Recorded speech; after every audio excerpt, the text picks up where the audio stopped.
हम लोग श्रीमद् भागवतम के तृतीय स्कंद पर चर्चा कर रहे थे। तो कल हमने कर्दम देवहूति का विवाह के बारे में बात किया था।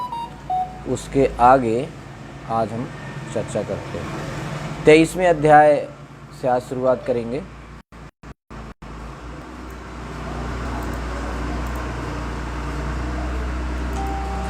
तो कल हमने देखा था कि किस तरीके से कर्दम और देवहूति का विवाह हुआ और उसके बाद माता देवहूति किस तरीके से कर्दम मुनि का सेवा में तत्पर रहती थी, है ना। उनके कुछ पहले से 23वें अध्याय के पहले से तीसरे श्लोक तक माता देवहूति के कुछ गुणों का वर्णन था, जिनमें पहली बात थी कि वो साध्वी थी, यानी कि पतिव्रता थी, है ना। साध्वी का अर्थ होता है पतिव्रता स्त्री, ठीक है। और दूसरा पतिम इंगित कोविदा, वो अपने पति के मनोभावों को, इच्छाओं को जानने वाली थी। उनके मन को समझ के वो काम करती थी। तीसरा गुण था प्रीत्या, प्रेम उनको बहुत था, अपने पति से प्रेम पूर्वक व्यवहार करती थी। विश्रम्भेणा, इंटीमेसी, आत्मीयता, इंटीमेसी उनके अपने पति के साथ रखती थी। और आत्मशौचेना, मन और शरीर की शुद्धि, है ना, रखती थी। गौरवेण, अपने पति के प्रति उनको बहुत सा सम्मान था, रिस्पेक्ट। दमेन, इंद्रिय कंट्रोल। सौहृद्रेण, प्रेम पूर्वक, है ना। तो ये सौहृद और प्रीति दोनों में थोड़ा फर्क है, ठीक है ना। और वाचा मधुरया, मीठे शब्द बोलती थी, मीठी वाणी से बात करती थी। विसृज्य कामान दम्भम द्वेषम लोभम अघम मदम, इन चीज़ों को छोड़ दिया था। काम और मद, घमंड, ईर्ष्या, लालच और पाप कर्म है, इस तरह की चीज़ों को छोड़ दिया था। और अप्रमत्ता उदयता नित्यम, बड़ी डिलीजेंटली तरीके से वो प्रॉपर तरीके से बातचीत सारे काम करती थी। तो इस तरीके से माता देवहूति ने जब उनकी सेवा की और वो कर्दम मुनि उनकी सेवा से प्रसन्न हुए, तो देवहूति से एक दिन कर्दम मुनि बोले कि मैं आपकी सेवा से बहुत प्रसन्न हूँ और आप चाहें, जो भी चाहें आप मुझसे अपना मांग सकती हैं। मैं आपको जो भी आपको चाहिए वो चीज़ देने के लिए तैयार हूँ।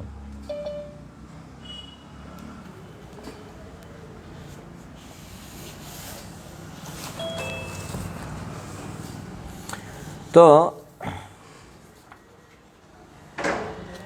कर्दम मुनि ने बहुत अच्छी बात बोली कि तानेव ते मधुन सेव नया अवरुद्धान दृष्टिम प्रपस्य वितराम भयान शोकान। कर्दम मुनि ने कहा कि मैं अपना धार्मिक जीवन, तप, ध्यान तथा कृष्ण भक्ति में व्यतीत करते हुए श्री भगवान का आशीर्वाद प्राप्त किया है। बोले कि मैंने इस तरह से भक्ति करके भगवान की कृपा प्राप्त कर ली है, भगवान का आशीर्वाद मुझे मिल गया है, ठीक है।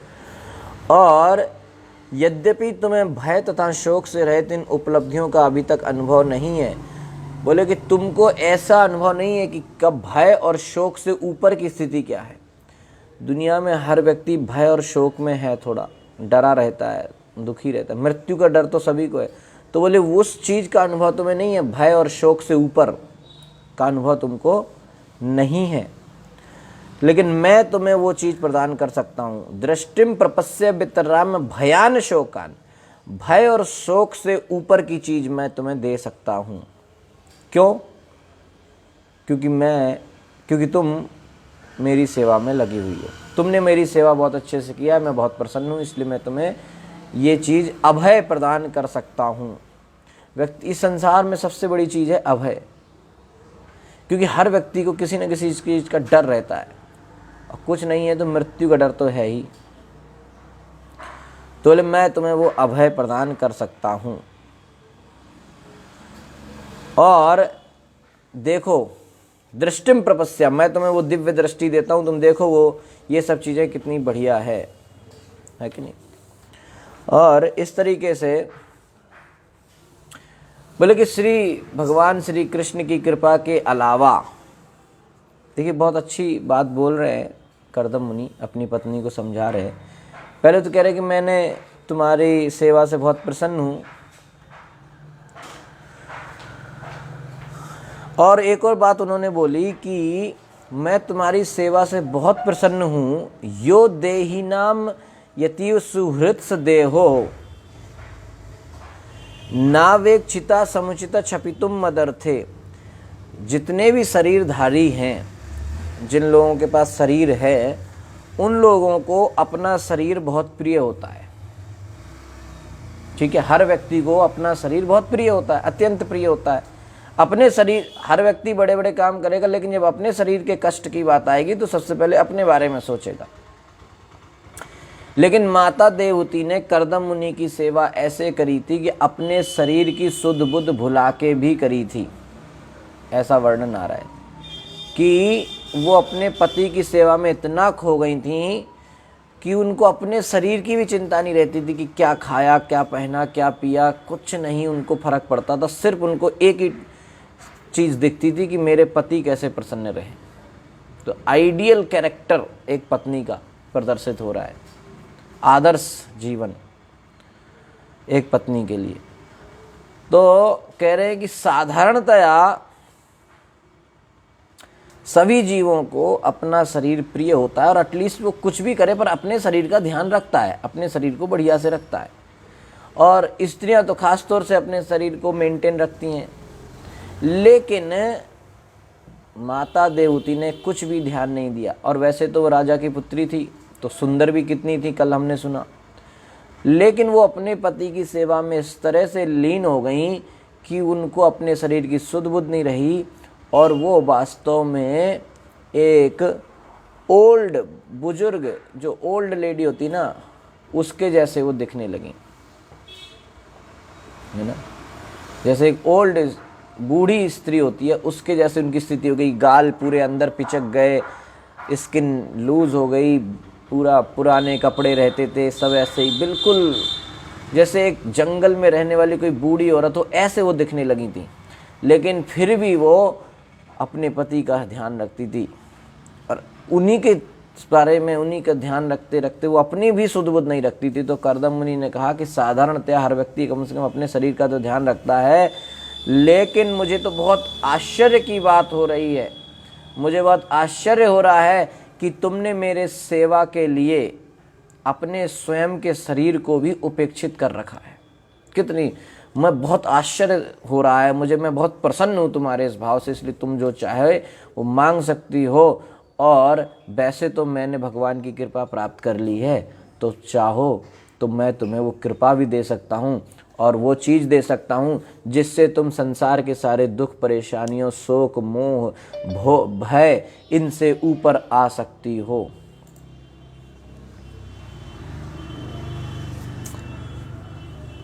है कि नहीं।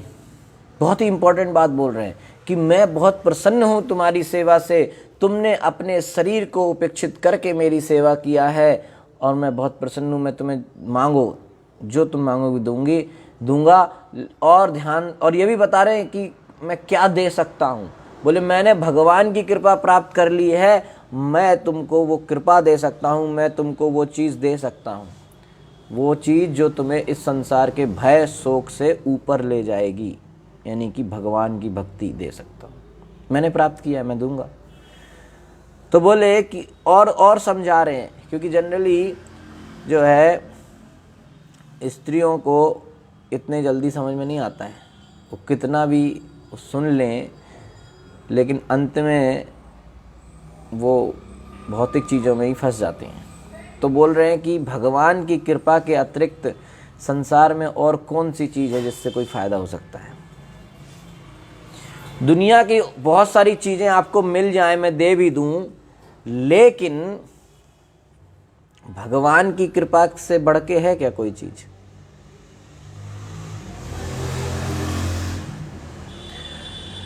तो सारी भौतिक उपलब्धियां, बड़ी सी बड़ी चीज़ें संसार की, घर गृहस्थी, धन दौलत, पैसा, गाड़ी, सब भगवान कृष्ण के खाली भ्रुकुटी चालन से नष्ट हो सकती हैं। खाली भगवान के आईब्रो के ऊपर नीचे करने से दुनिया अलट पलट हो सकती है, ऐसा बोल रहे हैं। तो अब तुमने चूंकि अपने पति यानी कि मेरी इतनी अच्छी सेवा की है, तो तुम ये सब चीजें प्राप्त कर सकती हो। ये सब चीजें तो बड़े से बड़े राजाओं को भी प्राप्त नहीं है, तुम इन्हें प्राप्त कर सकती हो। बोलो क्या चाहिए? मानव जीवन की सबसे बड़ी उपलब्धि है कि उसे कृष्ण की कृपा मिल जाए। बोले मैं दे सकता हूं। सबसे बड़ा पुरुषार्थ है प्रेम पुमर्थो महान। सबसे बड़ा पुरुषार्थ है कृष्ण प्रेम। तो इस प्रकार से जब माता देवहूति ने अपने पति को बोलते हुए सुना तो बड़ी प्रसन्न हो गई। उनका मुखमंडल बिल्कुल मुस्कान खिल उठी और वो बड़ी ही प्रसन्न वाणी से बोली और संप्रश्य प्रणय विह्वलया गिरिशेद ब्रीडावलोक विलसद सितान नाहा। गदगद वाणी से, भरे गले से, जब आदमी थोड़ा प्रसन्न हो जाता है खुशी के मारे तो उसके आंसू भी निकल आते हैं, गला भी भर आता है, वैसे बोली कि हे ब्राह्मण श्रेष्ठ, मेरे प्रिय स्वामी, मैं जानती हूँ कि आपने सिद्धियां प्राप्त कर ली हैं, समस्त अचूक योग शक्तियों के आप स्वामी हैं, क्योंकि आप दिव्य प्रकृति योग माया के संरक्षण में, आप भगवान की योग माया के डायरेक्ट संरक्षण में हैं। अब देखिए वो क्या मांगी। कर्दम मुनि ने साफ साफ कह दिया कि मैं तुम्हें दुनिया में सबसे बड़ी चीज दे सकता हूँ, कृष्ण कृपा। मैंने प्राप्त किया है कृष्ण की कृपा, मैं तुम्हें दे सकता हूँ, तुम मांगो। लेकिन देखिए इन्होंने मांगा क्या। बोले कि उनको लगा कि खुश तो हो गई कि सब कुछ देने वाले हैं, तो समझ नहीं पाई कि क्या बोलें। तो आगे बोलती है कि आप, मैं जानती हूँ कि आपके पास तमाम सिद्धियां हैं, बहुत योग हैं आप, किंतु आपने एक बार मुझे वचन दिया था कि अब हमारा शारीरिक, जिस तरह से आपने हमको एक वचन दिया था, पहले का वचन याद दिला रही हैं। तो उस वचन को याद दिलाते हुए कहती हैं कि अब उस वचन को आप याद कीजिए और उस वचन के अनुसार हमारा शारीरिक संसर्ग होना चाहिए, क्योंकि महिमाशाली पति वाली साध्वी पत्नी के लिए संतान बहुत बड़ा गुण है। बोले कि जिसका पति महान होता है उस स्त्री के लिए संतान होना एक बहुत बड़ा गुण की बात है एक स्त्री के लिए। तो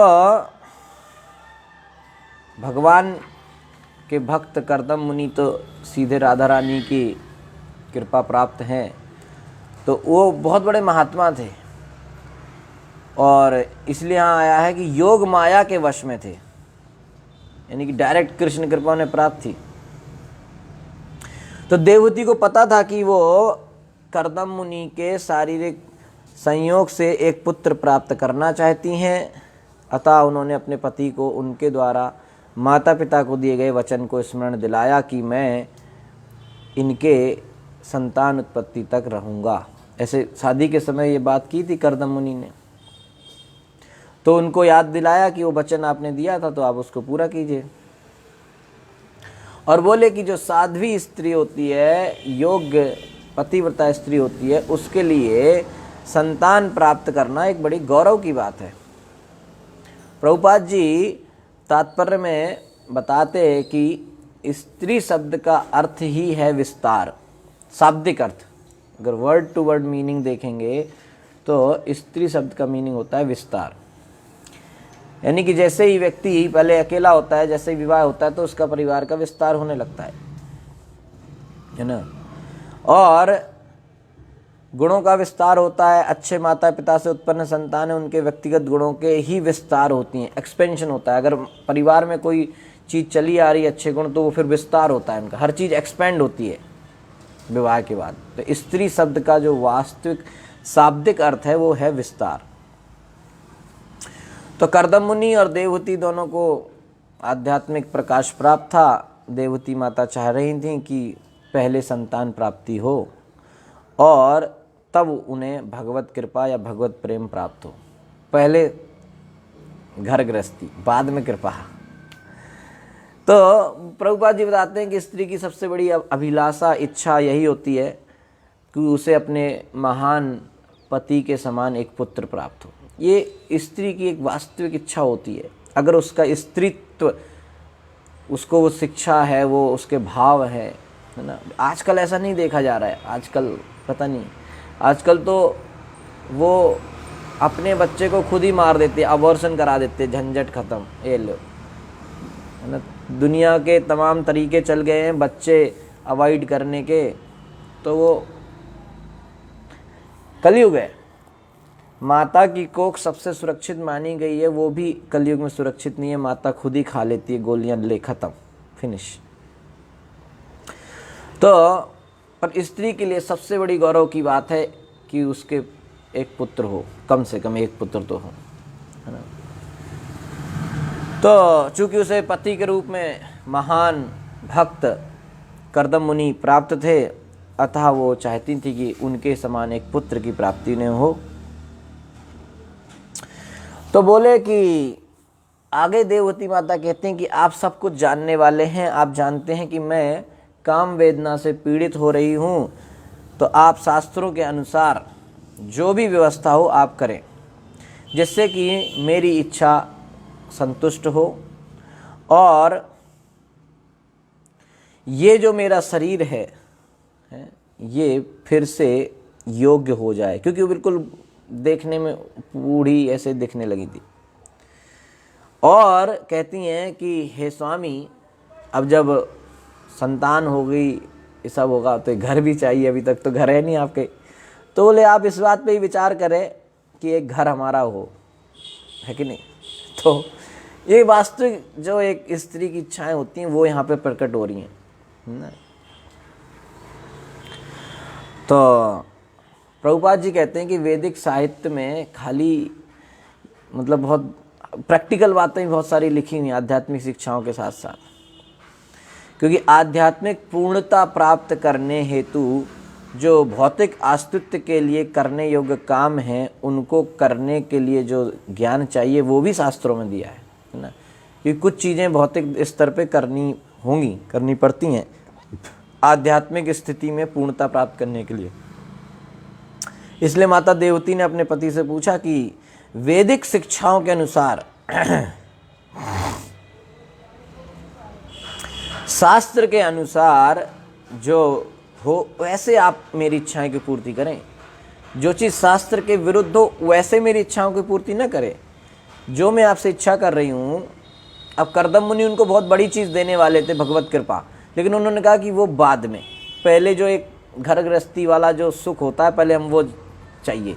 संतान चाहिए, घर चाहिए, घर गाड़ी बंगला पुत्र सब चाहिए बढ़िया।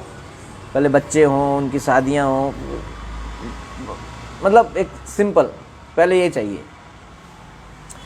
तो बोले लेकिन जो भी मेरी इच्छाएं हैं वो शास्त्र के अनुरूप आप पूरी कीजिए। तो वैदिक शिक्षाओं के अनुसार आप मेरी इच्छाओं को पूरा करें। तो प्रभुपाद जी बताते हैं, समझने वाली बात है कि जो यौन जीवन है वो वैदिक शिक्षाओं के अनुसार होना चाहिए। भगवत गीता में भगवान कहते हैं कि शास्त्र के अनुसार जो यौन जीवन है वो मेरी विभूति है ना। यौन जीवन का मुख्य उद्देश्य वास्तव में है अच्छी संतान प्राप्त करना।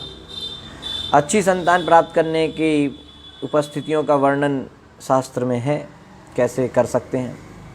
गर्भाधान संस्कार का वर्णन शास्त्रों में आता है। तो शास्त्रों में जिस जिस वस्तु की आवश्यकता होती है सब कुछ लिखा है। हमारे शास्त्रों की ये महानता है कि उसमें हर चीज़ लिखी है।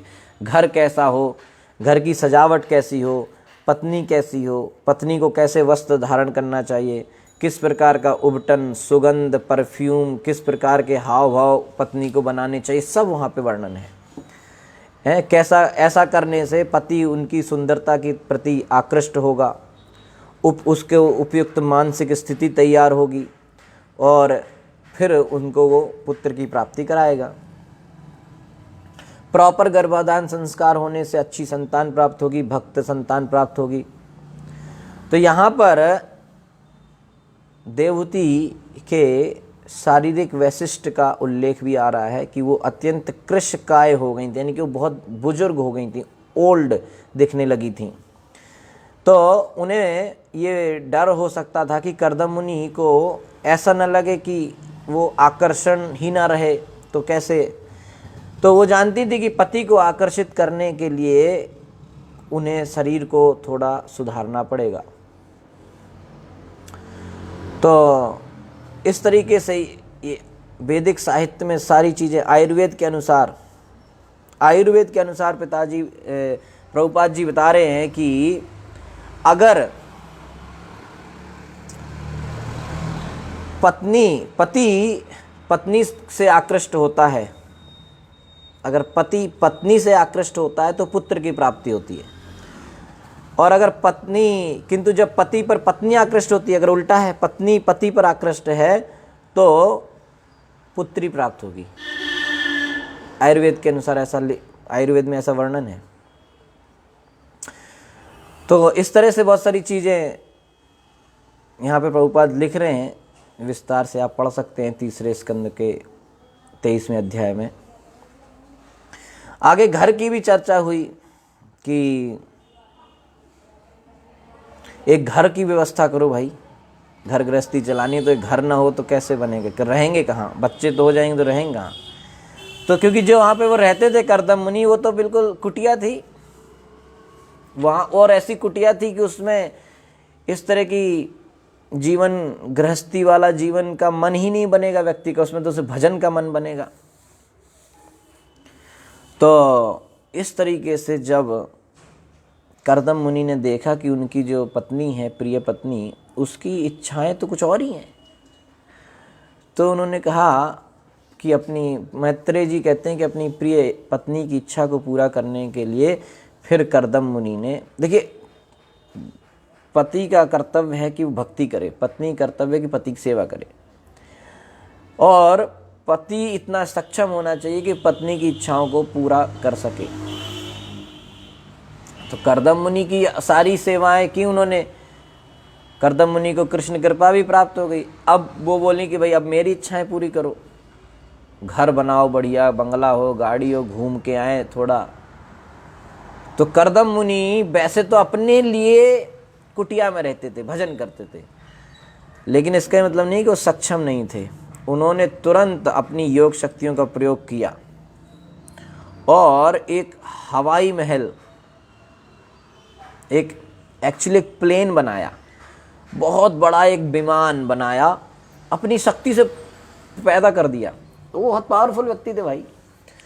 तो उस विमान में, वो प्लेन था एक्चुअली, उड़ने वाला विमान, और उसमें महल थे, बड़ा महल था, मतलब उड़ने वाला महल ऐसे कह सकते हैं आप, है ना, उड़न खटोला टाइप का।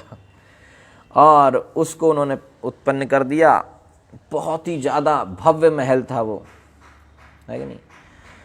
उसमें कई तरह के बहुमूल्य हीरे, मोती, मणियाँ, वैदूर्य मणि, माणिक्य मणि, ऐसे ऐसे मणियाँ,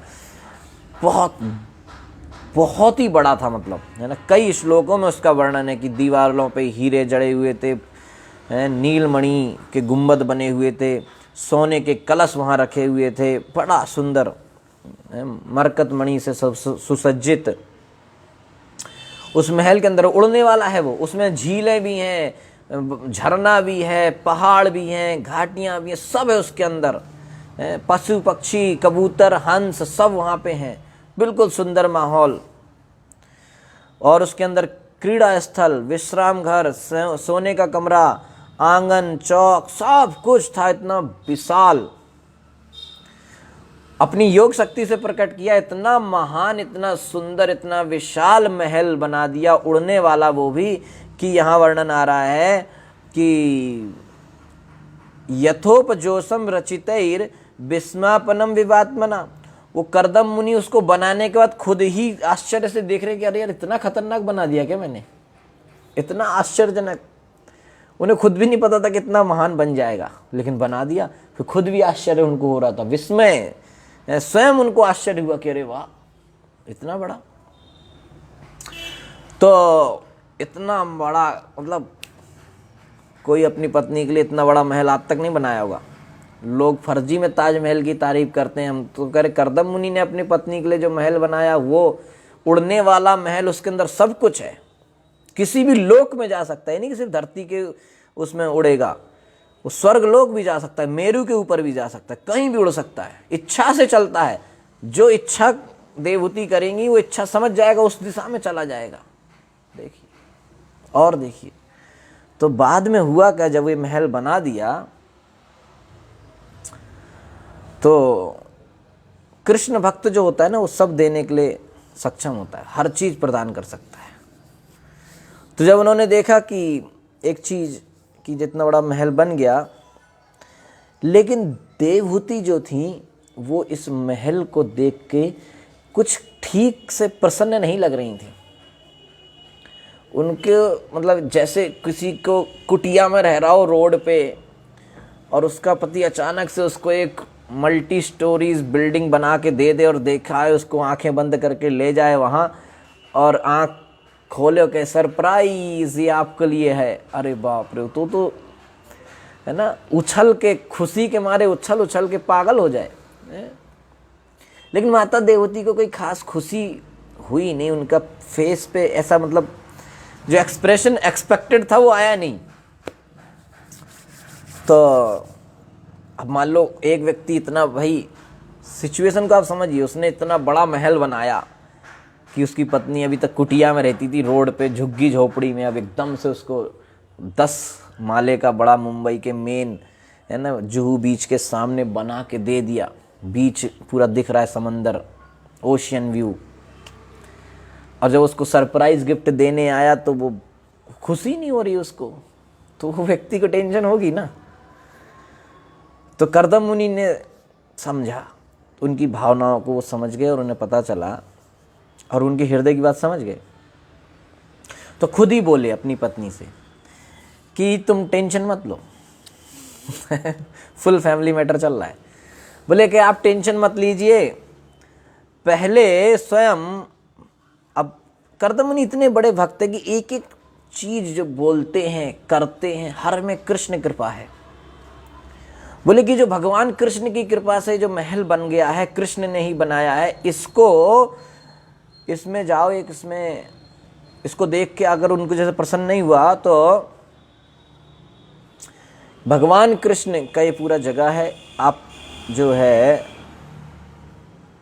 इस विमान पर चढ़ने से पहले ये बिंदु सरोवर में आप स्नान कर लो, बिंदु सरोवर में आप स्नान कर लो। ये बिंदु सरोवर सारी इच्छाओं को पूरा करने वाला है, इसमें स्नान करके आप आइए और फिर आप इस विमान पर चढ़िए। कर्दम मुनि भी बिल्कुल सीधे नहीं बता रहे कोई चीज, बहुत ही इंटरेस्टिंग स्टोरी है।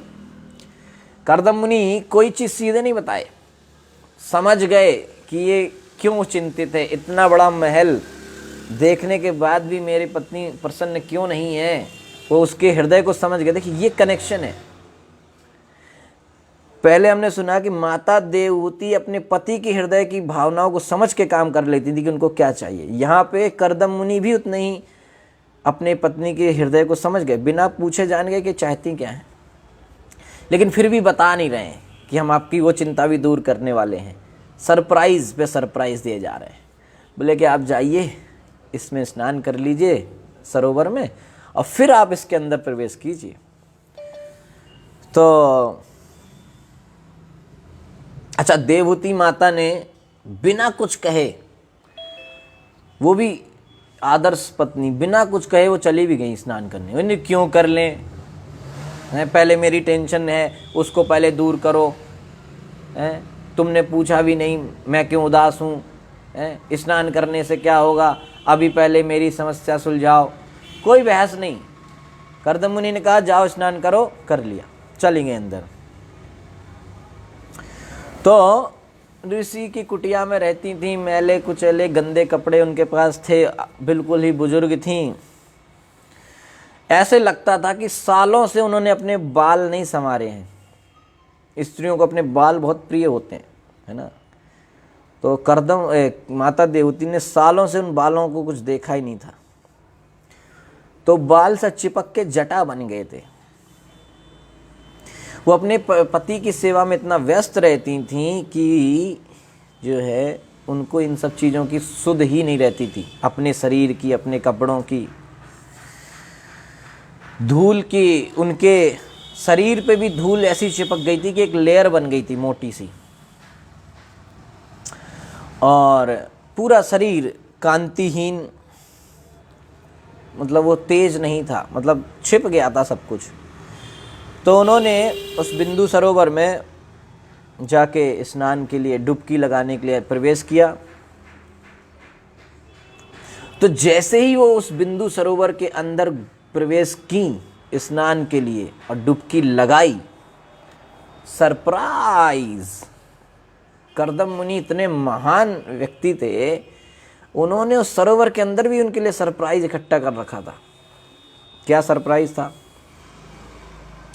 वहाँ डुबकी लगा के जब वो अंदर गईं तो वहाँ उन्होंने देखा कि वहाँ एक घर है, वो अलग घर है अंदर, बहुत बड़ा, और उस घर के अंदर कम से कम तो 1000 लड़कियाँ हैं, सारी यंग, कमल के समान। उन सारी लड़कियों के शरीर से कमल के समान सुगंध आ रही है।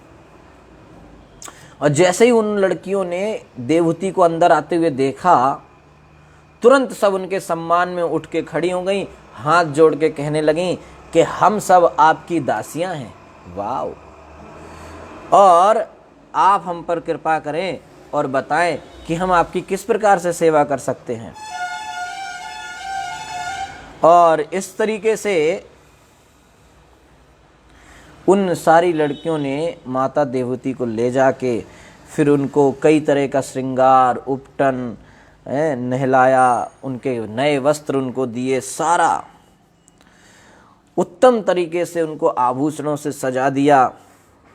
फुल पानी के सरोवर, बिंदु सरोवर के अंदर पूरा फुल मेकओवर सेंटर बना रखा था कर्दम मुनि ने। अपनी योग शक्ति से उन्होंने इतना सब प्रकट कर दिया। देखो, अपने लिए कुछ नहीं किया। जब कुटिया में रहते थे भजन करते थे, शक्तियां इतनी थी कि बताइए इतना कुछ कर सकते थे। तो कृष्ण भक्त सब कर सकता है, लेकिन वो सिंपल जीवन में रहता है, सादा जीवन उच्च विचार, simple living high thinking, simple रहता है, करने को कुछ भी कर सकता है कि नहीं। तो प्रभुपाद जी आराम से वृंदावन की कुटिया में रहते थे, भजन करते थे। जब किया तो पूरे विश्व में देखिए इतना बड़ा मूवमेंट तैयार कर दिया। आज की डेट में हजारों मंदिर हैं बड़े बड़े। तो फिर उनको बढ़िया स्नान कराया गया, नहलाया धुलाया गया, बहुत बढ़िया उनको सजा दिया गया और बढ़िया उनको वहाँ पे खाना खिलाया गया, अंदर ही सब। उसके बाद जब सब कुछ हो गया, उसके बाद उनको दर्पण के सामने लाया गया। जब माता देवहूति ने दर्पण में अपना प्रतिबिंब देखा तो उन्होंने देखा कि तो पूरा बदल ही गया। बढ़िया सुंदर सुसज्जित वो लग रही थी, मालाओं से सजी हुई थी, बिल्कुल सुंदर स्वच्छ निर्मल वस्त्र पहने हुए थी, बढ़िया तिलक लगाया हुआ था और सारी दासियां उनकी सेवा कर रही थीं और बढ़िया सुंदर कलाई में उनकी चूड़ियाँ और सोने के पायल उनको पहनाए गए, खनकने वाले पैरों में, और करधनी, बिल्कुल बहुत ही बहुमूल्य रत्नों से जड़ी हुई करधनी, मोतियों के हार, सब उनको पहनाया गया। उनका जो मुखमंडल था, सुंदर दांतों और उनकी आईब्रो बहुत सुंदर लग रही थी। इस तरीके से पूरा वहाँ पे जब उनको इस तरह से सजा के बाहर फिर लाया गया, तो माता देवहूति ने जैसे ही अपने आप को उस दर्पण में देखा, तो सबसे पहले उन्हें किसका यह स्मरण आया? अपने पति का। तो ये देखिए, उनका जैसे ही उन्होंने इतना श्रृंगार देखा, तुरंत उन्हें अपने पति का स्मरण आया। पतिव्रता स्त्री को सिर्फ अपने पति का ही याद आता है ना। जब वो इस तरह से श्रृंगार करती है तो सिर्फ पति के लिए करती है। तो जैसे ही उन्होंने अपने पति का स्मरण किया, वैसे ही समस्त दासियों सहित वो वहाँ प्रकट हो गई जहाँ पे कर्दम मुनि थे। वहाँ से तुरंत यहाँ प्रकट हो गई अपने आप। जैसे स्मरण किया वैसे ही वो कर्दम मुनि के सामने प्रकट हो गई। तब उन्होंने देखा कि अपने पति के सामने इतना बड़ा एक तो महल पहले से बनाया हुआ था, इतनी 1000 दासियां खड़ी हुई हैं, वो इतना सुंदर हो गई हैं। ये सब देख के तब उनको वास्तव में बड़ा चौंक गई कि मेरे पति के पास इतनी पावर थी, हमें तो पता ही नहीं था है। और उनकी सुंदरता कर्दम मुनि ने देखा तो वो ऐसे लग रही थी कि जैसे वो कोई दूसरी पत्नी आ गई हो, इतनी सुंदर लग रही थी। जैसे जब शादी के समय वो राजकुमारी के रूप में आई थीं, वैसी ही सुंदर अब वो दोबारा से लगने लगी थीं। इस तरीके से उनको कर्दम मुनि ने उस हवाई महल में फिर चढ़ा लिया। तो उनका जो आपने देखा ना, जब स्नान करने के लिए भेजने से पहले वो चिंतित थी, इतने बड़े हवाई महल को देख के भी वो प्रसन्न नहीं हुई थी। क्यों नहीं हुई थी? क्योंकि उनको ये लग रहा था कि इतने बड़े महल से क्या होगा, मैं तो ओल्ड हूँ, बूढ़ी हो गई हूँ, इस तरह से मेरा फटे पुराने कपड़े, इतना मेरा शरीर शकल ऐसी हो गई है, तो क्या फ़ायदा इतने बड़े महल का, कोई यहाँ पे आनंद तो होगा नहीं। तो कर्दम मुनि इस बात को समझ गए थे, इसलिए उन्होंने पहले उनके लिए वो व्यवस्था किया कि आप स्नान करके आइए। बताया नहीं कि अंदर जाके पूरा ब्यूटी पार्लर हमने खुलवा दिया है आपके लिए, सरप्राइज है कि नहीं। तो इस तरीके से माता देवहूति को वो लेके गए घुमाने अपने इस उड़ने वाले विमान में, जिसमें सारी सुख सुविधाएं थीं, और घुमाते हुए उनको सब कुछ दिखाया। पूरा धरती तो छोड़ो, पूरे लोक दिखाए, हर लोक में लेके गए हैं, और सारी जगह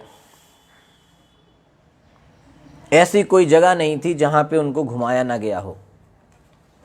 यहां तक कि जब वो मेरू पर्वत के उन ऊंचे शिखरों में, उन लोकों में भी लेके गए, और जब वहां लेके गए तो वहां के देवी देवता वहां जो रहते हैं वो देखे, अरे ये कौन है, तो देखे अरे कर्दम, तो उनको अपने आप में वो होने लगा।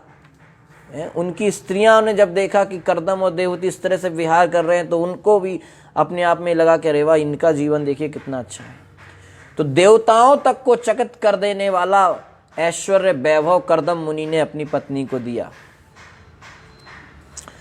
और इस तरीके से कर्दम मुनि ने अपनी पत्नी को प्रसन्न किया, और इसके बाद उन्होंने अपनी पत्नी के साथ पूरा उनको घुमाया। उसके बाद वो आश्रम वापस लौट आए। आश्रम वापस लौटने के बाद पूरा घूम घाम के आ गए, पूरे लोकों में, तीनों लोकों में उन्होंने घुमा दिया। और कर्दम मुनि से बड़ा जो है कौन घुमा सकता है अपनी पत्नी को? ज़्यादा ज़्यादा कश्मीर ले जाएगा, स्विट्जरलैंड ले जाएगा, और कहाँ ले जाएगा? स्वर्ग लोग थोड़ी घुमा के ले आएगा मेरू के ऊपर, है ना। आधों लोगों को पता ही नहीं होगा मेरू भी कोई चीज़ होती है। चलो, तो ये सब घुमाने के बाद वो उनको आश्रम में लेके आए, और उनको मनुपुत्री देवहूति को उन्होंने जो है उनके साथ संसर्ग करके बहुत समय तक विहार किया वहाँ पर, अनेक वर्षों तक और अनेक वर्षों तक उनके साथ काम विहार करने के बाद उनको 9 पुत्रियां उनको प्राप्त हुई। ठीक है, तो यहाँ पे वर्णन आता है कि उनको अनेक वर्षों तक उन्होंने अपनी पत्नी के साथ विहार किया, लेकिन उनको पता ही नहीं चला, ऐसा लगा कि अभी 1 सेकंड ही हुआ है ना। विभज्य नवधात्मानम मानवीम सुरोत्सुकाम रामम निर्मम रेमे वर्ष पूगान मुहूर्तवत।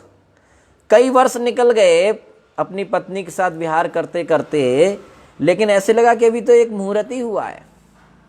तस्मिन विमान उत्कृष्टम संयम रति क्रियाम श्रिता न चाबुद्यतम कालम पत्या पीचेन संगता। उस हवाई महल में देवती अपने सुंदर पति के साथ उत्कृष्ट एवं कामेच्छा बढ़ाने वाली सेज में स्थित रहकर जान भी नहीं पाई कि कितना समय निकल गया, पता ही नहीं चला, इतना समय निकल गया। तो 100 साल निकल गए, लेकिन उनको ऐसे लगा कि अभी तो बस थोड़ा सा ही समय निकला है। और कर्दम मुनि जानते थे कि उनकी पत्नी की इच्छा है संतान प्राप्ति की, तो इसलिए उन्होंने उनको, वो योग शक्ति में सर्व संपन्न थे, तो उन्होंने अपनी पत्नी को 9 पुत्रियों को जन्म दिया, 9 कन्याएं उन्हें दी। सारी कन्याएं बहुत सुंदर थीं। और इसके बाद अब जो है वही चीज वापस आ गई। उन्होंने वचन तो याद दिलाया था, माता देवती ने कर्दम जी को वचन याद दिलाया था कि आपने मुझे वचन दिया था कि आप संतान मुझे देंगे। तो सब करवा दिया, घुमा दिया, फिरा दिया, पूरा कई 100 साल निकल गए, संतान भी दे दी। तब कर्दम मुनि की वचन में इतना ही थोड़ी था। कर्दम मुनि के वचन में आगे एक और लाइन लिखी थी, क्या था कि संतान प्राप्ति के बाद हम भी निकल जाएंगे जंगल की तरफ। ये खतरनाक था। तो पतिम सा प्रवर्जिष्यन्तम तदा लक्ष्यो शति बहि स्मयमाना विकल्वेन हृदयेन विदूयता। विकल्वेन हृदयेन विदूयता, विचलित होकर, विकल होकर, हृदय विदूयता, संतप्त हो गया, दुखी हो गया, हृदय फट गया। क्यों? जब उन्होंने देखा कि अब उनके पति गृह त्याग करने ही वाले हैं, घर छोड़ने वाले हैं, जैसा कहा था वैसा ही करेंगे, संतान प्राप्ति के बाद हम घर छोड़ देंगे, तो हमारा समय आ गया है। तो जब उन्होंने देखा कि उनके पति अब घर छोड़ने ही वाले हैं, तो पतिम सा प्रविजिष्यन्तम है तदा लक्ष्यो शति भाई, देखा कि अब निकलने ही वाले हैं, तो स्मयमाना, हंस पड़ी बाहर से। बाहर हंस रही थी, लेकिन अंदर हृदय विकल हो रहा था, व्याकुल हो रहा था, संतप्त हो रहा था। वो खड़ी थी। तो कर्दम मुनि के बारे में प्रभुपाद जी बताते हैं कि उन्होंने अपनी योग शक्ति से अपनी गृहस्थी के कार्यों को बहुत ही जल्दी समाप्त कर लिया। इतना बड़ा महल बना दिया, अपनी पत्नी को गंधर्व लोक, स्वर्ग लोक सब जगह भ्रमण करा दिया और संतान भी प्राप्त करा दी। तो वो अब अपने वचन के अनुसार अपनी भक्ति को आगे बढ़ाने के लिए, आत्म तत्व की और साक्षात्कार के लिए घर त्याग करके जाने वाले थे। इस स्थिति को देखकर कि अब मेरे पति प्रस्थान करने ही वाले हैं, माता देवती का मन अत्यंत ही व्याकुल हो रहा था।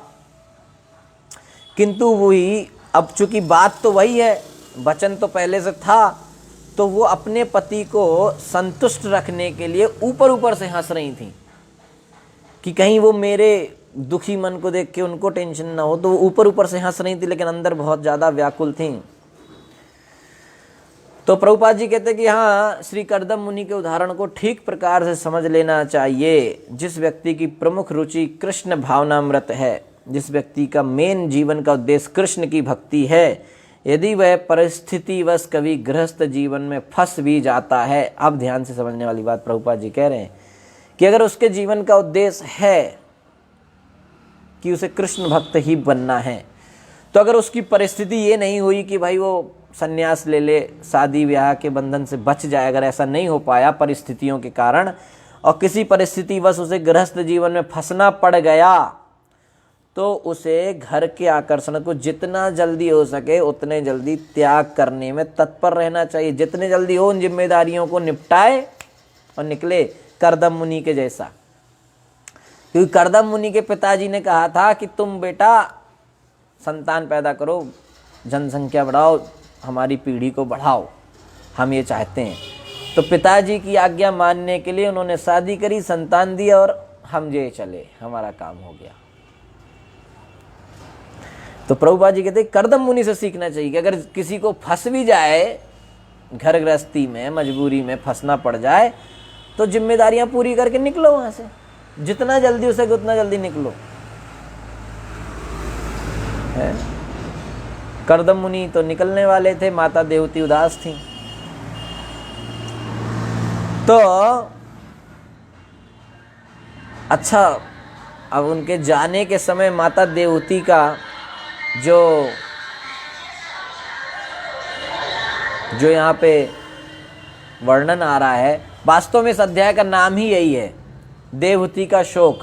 तो अभी तक तो शोक आया नहीं, अभी तक तो सब बढ़िया ही चल रहा था, लेकिन अब जो शोक आएगा वो उसके बारे में, उसी के वजह से इस अध्याय का नाम है देवहूति का शोक, लमेंटेशन ऑफ मदर देवहूति। तो वो अब व्याकुल थी, हृदय उनका व्याकुल था कि मेरे पति जा रहे हैं। तो लिखन्त्य अधोमुखी भूमिम पदा नख मणिश्रिया उवाच ललिताम वाचम निरुद्ध्या श्रुकुलाम शनै। वो खड़ी थी और अपने पैर के मणि तुल्य नख मणिश्रिया, उनके पैरों में जो मणि के समान नाखून थे, इतनी सुंदर थी कि उनके नाखून भी मणि के समान लगते थे। अगर उस पर नेल पॉलिश नहीं भी लगाए तो भी बढ़िया लगते थे, वो मणि के समान लगते थे ना। स्वाभाविक सुंदरता इतनी थी कि उनके नाखून, पैर के नाखून बता रहे हैं कि मणि के समान सुंदर थे, और मणि तुल्य नाखूनों से वो पृथ्वी को कुरेद रही थी। खड़े खड़े अपने पैर से और जमीन को कुरेद रही थी, सिर झुकाए हुए थी और अपने आंसुओं को रोक के धीरे धीरे मोहक वाणी से बोली। उवाचा बोली ललिताम वाचा, मीठी वाणी से, मोहक ललित वाणी से वो बोली। कैसे? अपने आंसुओं को रोकते हुए, है ना। इतनी सुंदर थी कि उनके पैर के नाखून मोती जैसे लग रहे थे, और जब वो उस नाखूनों से जमीन को कुरेद रही थी तो ऐसे लग रहा था कि जैसे जमीन पे मोती बिखेरे जा रहे हो। देखिए, है कि नहीं। प्रभुपाद जी बताते हैं कि जब कोई स्त्री इस तरीके से अपने पाँव से जमीन कुरेदती है तो ये संकेत है कि वो स्त्री अंदर ही अंदर उसका मन विचलित है। गोपियाँ भगवान कृष्ण के सामने इसी तरह के चिन्ह प्रकट करती थीं। एक दिन जब गोपियाँ अर्धरात्रि के समय भगवान श्री कृष्ण से मिलने आईं तो उन्होंने उनसे अपने घरों को जाने के लिए कहा। भगवान बोले, अरे इतनी रात को क्यों आए, निकलो यहाँ से, वापस जाओ भाई। भगवान ने ऐसी लीला करी कि अब जाओ, अपने घर वापस जाओ। तो उस समय गोपियाँ भी इसी तरीके से अपने पैर के नाखून से जमीन को कुरेद रही थीं। क्यों? क्योंकि उनके मन अत्यधिक विक्षुब्ध थे, व्याकुल थे। तो व्यक्ति की क्रियाओं को देख के समझ जाना चाहिए। ऐसे लक्षण होते हैं कि उससे पता चल जाता है कि इनके मन में क्या चल रहा है। तो माता देवहूति बोली, अपने आंसुओं को रोकते हुए, पैर को अपने मणि समान नाखूनों से जमीन कुरेदते हुए, मीठी वाणी में मोहक ललिताम वाचा, मीठी वाणी से देवहूति माता बोली क्या?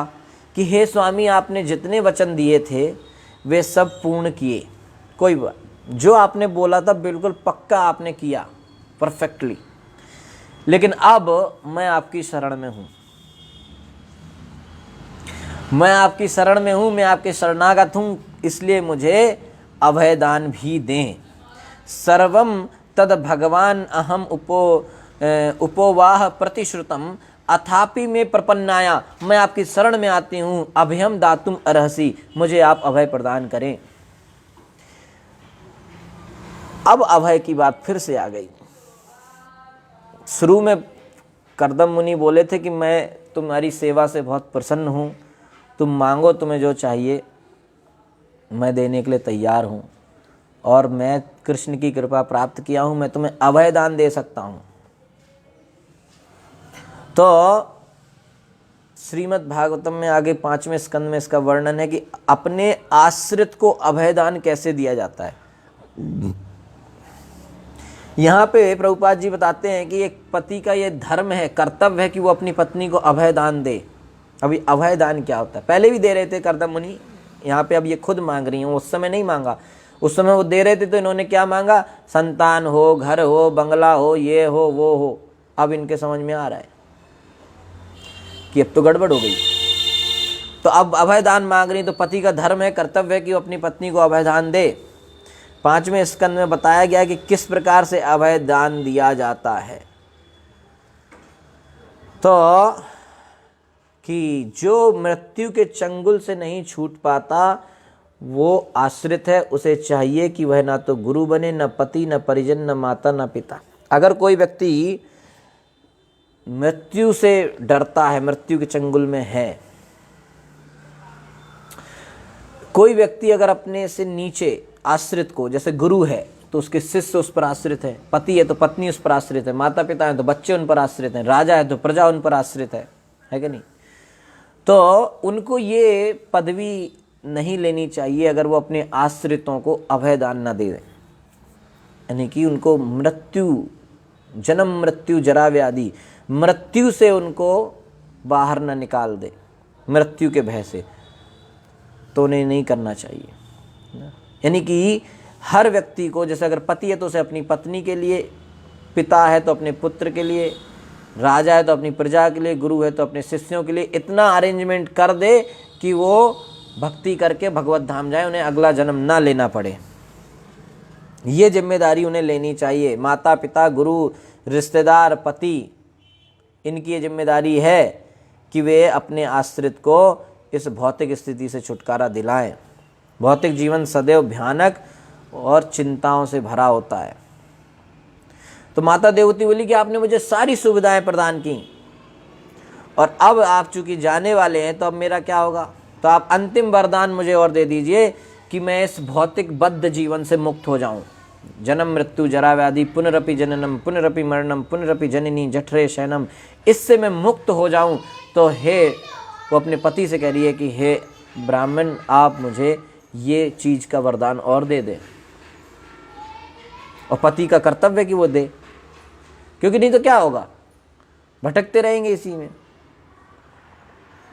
तो हे ब्राह्मण, आगे बोली कि हे ब्राह्मण, जहां तक इन पुत्रियों का प्रश्न है, आपकी पुत्रियां हैं तो ये तो अपना शादी करके अपने घर चली जाएंगी, किंतु और आप बन जाएंगे सन्यासी, तो मेरा क्या होगा? मुझे कौन सांत्वना देगा? तो इसलिए वो कहने का मतलब है कि आप मुझे एक पुत्र और दें, क्योंकि पुत्रियां चली जाएंगी, आप भी सन्यासी, मेरा ध्यान कौन रखेगा? तो प्रभुपाद जी कहते हैं कि गृहस्थ व्यक्ति से ये आशा नहीं की जाती कि वो हमेशा घर पे रहे, एक समय के बाद उसे छोड़ देना चाहिए। अपने पुत्र पुत्रियों का विवाह करके वो जो है जंगल में या भजन करने किसी मंदिर में, आश्रम में उसे चला जाना चाहिए, और उसकी पत्नी का ध्यान फिर उसके जो पुत्र जो बड़े हो गए हैं, वयस्क हो गए हैं, वो पुत्र उसका ध्यान रखेंगे। तो बोले कि आप देवती इनडायरेक्टली वास्तव में ये कह रही हैं कि आपकी अनुपस्थिति में कम से कम आपका पुत्र यहाँ होना चाहिए मेरे संरक्षण के लिए, है कि नहीं? क्यों? वो पुत्र फिर मुझे मुक्ति दिलाएगा। मुक्ति का अर्थ है आध्यात्मिक शिक्षा, गीता का ज्ञान, भागवतम का ज्ञान। जब गीता भागवत का ज्ञान होगा तब व्यक्ति भक्ति करता है, फिर वो भगवान की तरफ बढ़ता है, तो वही मुक्ति है। अगर कोई व्यक्ति हमारे जीवन में हमको गीता भागवत का ज्ञान दे देता है तो वो व्यक्ति ने वास्तव में हमें मुक्ति दे दी। अब ये हमारे ऊपर कि हम उसको कैसे करें। यानी कि वो आपके घर में पावर कनेक्शन, इलेक्ट्रिक कनेक्शन दे दिया, बिजली से कनेक्शन आपके यहाँ आ गया, अब आप बल्ब ऑन करो ना करो ये आपकी इच्छा है। कनेक्शन तो आ गया है। स्विच ऑन करना आपकी जिम्मेदारी है। आपने किया तो प्रकाश लाइट मिलेगी, नहीं किया तो नहीं मिलेगी। उस व्यक्ति ने आपके जीवन में आके आपके जीवन में हस्तक्षेप किया और आपकी अच्छी खासी हंसती खेलती भौतिक जीवन को बर्बाद करके भागवतम का ज्ञान घुसा दिया। वो व्यक्ति बेचारा अमेरिका में सेटल होने के सपने देख रहा था, हैं, वीज़ा भी लगवा चुका था या लग चुका था, वहीं रह रहा था, बढ़िया कंपनी, नौकरी, घर, गाड़ी, पैसा। उसको पता नहीं कहाँ से आके एक भक्त बोला भागवतम पढ़ेंगे, गीता पढ़ेंगे। बोले इसमें क्या है? बोले इसमें आपको और अच्छा हो जाएगा, अभी आप इतने सुख संपन्न हैं और अच्छे हो जाएंगे। बेचारे ने पढ़ ली, बोला आप हमको तो ये सब छोड़ना है। क्यों? क्योंकि वो व्यक्ति ने आपको भागवतम दे दिया, ज्ञान दे दिया, भगवान का कनेक्शन दे दिया। अब इसको अगर आपने स्विच ऑन कर लिया तो आपको भगवान की प्राप्ति हो सकती है। नहीं किया तो यही घर, गाड़ी, बंगला इसको भोग करेंगे, बाद में फिर इसको जानवर भी बनना पड़ सकता है उसी बंगले में। उसी बंगले में हो सकता है अगले जन्म में कुत्ता बन के पैदा हो जाए, और उसी बंगले का मालिक जो कि वास्तव में आपका अगली पीढ़ी का बच्चा होगा, वो आपको डंडा से मारेगा, भाई कहाँ से घुसे चले आते हैं कुत्ते, यहाँ से बाहर निकालो इसको। ऐसा होता है। तो वास्तव में जो है भागवतम का ज्ञान मिलना सर्वश्रेष्ठ चीज़ है। तो ये पति की जिम्मेदारी है कि वो अपनी पत्नी को इस तरह से अरेंजमेंट करे। तो बोले कि आप जा रहे हैं तो एक पुत्र दे दे, तो कम से कम पुत्र मुझे वो आध्यात्मिक शिक्षा देगा। तो भौतिक सुख सुविधाएं जो आपने मुझे दी हैं, कितनी इंपॉर्टेंट बात देवती माता ने बोली कि ये जो भौतिक सुख सुविधाएं आपने मुझे दी हैं, ये सारी तो जन्म के साथ, ये इस जीवन के साथ खत्म हो जाएंगी, लेकिन मुझे वो चीज़ भी तो दो जो इस जीवन के साथ खत्म ना हो, यानी कि आध्यात्मिक शिक्षा, भगवत गीता का ज्ञान, भागवतम का ज्ञान। नेहा विक्रम नाशोस्ति, ये चीज़ खत्म नहीं होती है। तो आध्यात्मिक उन्नति की शिक्षा आवश्यक है, किंतु अगर मेरा पुत्र नहीं है तो मुझे कौन ये शिक्षा देगा, है कि नहीं? तो दूसरी ओर प्रभुपाद जी कहते हैं कि पति का धर्म है कि वह स्त्री ऋण से मुक्त हो जाए। पति के ऊपर पत्नी का ऋण होता है। पत्नी एक निष्ठ होकर पति की सेवा करती है और उस पति उसका ऋणी हो जाता है। पति के ऊपर पत्नी का कर्जा चढ़ जाता है। पत्नी जितना सेवा करती है उतना कर्जा पति के ऊपर चढ़ता जाता है, तो उस कर्जे को चुकाना भी चाहिए। तो वो सेवा करती है तो उसको बदले में कुछ देना चाहिए ना। ये बहुत इंपॉर्टेंट है ना। हम कभी भी किसी से, प्रभुपाद जी कहते हैं कि कभी भी किसी से कोई चीज़ फ्री में नहीं लेनी चाहिए। और कोई व्यक्ति अपने आश्रित की सेवा तब तक स्वीकार नहीं कर सकता जब तक वह उसे बदले में कुछ दे ना। अगर आप किसी से कुछ सेवा लेते हैं तो उसे बदले में कुछ ना कुछ जरूर देना चाहिए। कहते हैं कि एक गुरु कभी भी आध्यात्मिक शिक्षा दिए बिना शिष्य की सेवा स्वीकार नहीं कर सकता। अगर शिष्य गुरु को सेवा करते हैं तो गुरु का ये कर्तव्य है कि वो उन्हें आध्यात्मिक शिक्षा दे। बिना आध्यात्मिक शिक्षा दिए गुरु उनसे सेवा नहीं ले सकता, है ना। कोई भी सेवा हो, दान हो, कुछ नहीं ले सकता। और साथ ही साथ अगर हम किसी से कुछ चीज़ लेते हैं, अगर शिष्य गुरु से आध्यात्मिक शिक्षा ले रहा है, ज्ञान ले रहा है, तो उसे गुरु को दक्षिणा भी देना चाहिए, उनका सेवा भी करना चाहिए। ये दोनों तरफ से है ना। बस ये नहीं कि गए क्लास सुन के आ गए फ्री में ना, कुछ हमें दान देना चाहिए, कुछ गुरु की सेवा करनी चाहिए, है ना। फिक्स नहीं होता है इसमें, कोई स्कूल कॉलेज जैसे फीस नहीं होती है। प्रभुपाद जी कहते हैं यही पारस्परिक भाव यहाँ पे होता है। तो इस प्रकार देवहूति उनके पति कर्दम मुनि को स्मरण करती हैं, स्मरण दिलाती हैं और उनसे अत्यंत श्रद्धापूर्वक बताती हैं कि मैंने आपकी कितनी सेवा की है और इस सेवा का कर्जा आपके ऊपर चढ़ गया है। अगर आप इस कर्ज से निकलना चाहते हैं तो घर छोड़ने से पहले मुझे एक पुत्र की प्राप्ति कराएं। तो वो ये कह रही हैं इनडायरेक्टली कि कुछ दिन और घर पे रुको जब तक एक बच्चा और नहीं हो जाता। लड़कियां तो अपने घर चली जाएंगी, तो लड़का यहाँ रहे कम से कम। तो एक लड़का जब तक नहीं हो जाता तब तक घर पे और रुको, अभी संन्यास मत लो। सीधी बात ये है। घुमा फिरा के कह रही हैं। तो बोली कि अभी तक तो हमने, अब देवती माता की बात समझ में आ रही है कि कह रही हैं कि एतावतालम कालेन व्यतिक्रांतेन में प्रभो इंद्रियार्थ प्रसंगेन परित्यक्त परात्मना। मैं अभी तक आपका इतना संगति मेरे पास था, लेकिन मैंने ये सारी संगति, सारा समय, ये जो अवसर मिला था, ये इंद्रिय तृप्ति में बेकार में गंवा दिया। अरे इतने समय में तो मैं आपसे ही सीख लेती सारा ज्ञान, लेकिन मैंने आपसे क्या मांगा? घर गाड़ी बंगला, बर्बाद कर दिया, वेस्ट कर दिया। इंद्रियार्थ प्रसंगे न परित्यक्त परात्मना, बेकार चला गया। एतावत अलम व्यर्थ ही काले न समय, इतना समय फालतू चला गया। तो इस तरीके से वो अपने पति को समझा रही हैं। बोले कि अब अभी तक तो ये मेरी पुत्रियां हैं, ये ब्रह्मांड की हमने यात्रा किया, हवाई महल हमने इसका आनंद लिया, ये सब मुझे आपकी कृपा से ही तो मिला है, लेकिन ये सब क्या था? मेरे इंद्रिय भोग के लिए था। तो अब मैं आपसे इच्छा करती हूँ कि आप मुझे मेरे आध्यात्मिक उन्नति के लिए भी कुछ दें, मेरी भक्ति बढ़े। अभी तक ये क्या, इससे तो मैं बेवकूफ़ थी कि मैंने ये सब मांगा आपसे। मुझे अब आप वो दो, भक्ति दो, जिससे मेरा आध्यात्मिक उन्नति, मेरे आत्मा का चेतना का विकास हो। इंद्रियार्थेषु सज्जनतया प्रसंगस्त्वयि मे कृता अजानन्त्या परम भावम तथाप्यस्त्व भयाय में।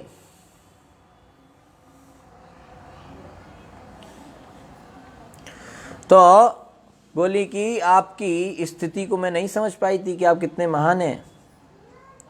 मैं इंद्रियों के विषयों में लिप्त होकर आपको प्यार करती रही, तो भी मैंने आपके लिए जो आकर्षण, अनुराग उत्पन्न कर लिया है, कम से कम वही मेरे भय को दूर करे। देवती माता अपनी स्थिति पर, अपनी दशा पर शोक प्रकट कर रही हैं। स्त्री होने के नाते उसे किसी से तो प्रेम करना था। वो किसी कारणवश श्री कर्दम मुनि से प्रेम करने लगीं, किंतु उनकी आध्यात्मिक उपलब्धि से वो अपरिचित ही रहीं। किसी कारण से उन्हें प्रेम तो हो गया, लेकिन वो वास्तव में पूरा नहीं जान पाई कि ये व्यक्ति के पास कितनी ज़्यादा शक्ति है, और वो भी कौन सी? आध्यात्मिक शक्ति, है ना। शुरुआत में हमने देखा था कि कर्दम मुनि से आकर्षित थी तो शादी किया उन्होंने, है ना। और कर्दम मुनि भी बोले कि आपकी पत्नी, आपकी पुत्री, शंभु मुनि से बोले कि आपकी पुत्री बहुत सुंदर है, और इसने अभी तक किसी और के बारे में नहीं सोचा है ना, तो इसलिए मैं इससे शादी करूँगा, है ना। तो ऐसा शास्त्र में वर्णन आता है कि एक स्त्री जिस व्यक्ति से सबसे पहले प्रेम कर लेती है, उसको वो ज़िंदगी भर नहीं भूल सकती। इसलिए पहले शास्त्र में ये सिस्टम था कि वैदिक समाज में कि जिससे उसका पहली बार कुछ प्रेम हो, उसी से शादी कर दो, ताकि वो पूरे जीवन भर उसके साथ अच्छे से बिताए, है ना। क्योंकि अगर जिसका पहले, जो प्रथम जिसके साथ उसका मन लगेगा, उस व्यक्ति को वो स्त्री जिंदगी भर नहीं भूल सकती, भले शादी किसी से भी हो। तो कर्दम मुनि बोले चूंकि इसने अभी तक किसी से प्रेम नहीं किया है, इसलिए मैं इससे ब्याह करने के लिए तैयार हूँ। तो प्रभुपाद जी कहते हैं कि कर्दम मुनि देवहूति के मन की बात जान गए। सामान्यतः सभी स्त्रियां भौतिक सुख भोगना चाहती हैं, इसलिए स्त्रियों को कई बार कम बुद्धि वाला भी कहा जाता है ना। क्यों? क्योंकि वो भौतिक सुख से जल्दी आकर्षित हो जाती हैं, आध्यात्मिकता की तरफ कम आकर्षित रहती हैं। व्यवहार में आप देखेंगे तो जितनी कथा पंडाल लगे होंगे, बड़ी बड़ी कथाएं होंगी, वहाँ ज़्यादातर स्त्रियां ही बैठी रहती हैं, ये फैक्ट है।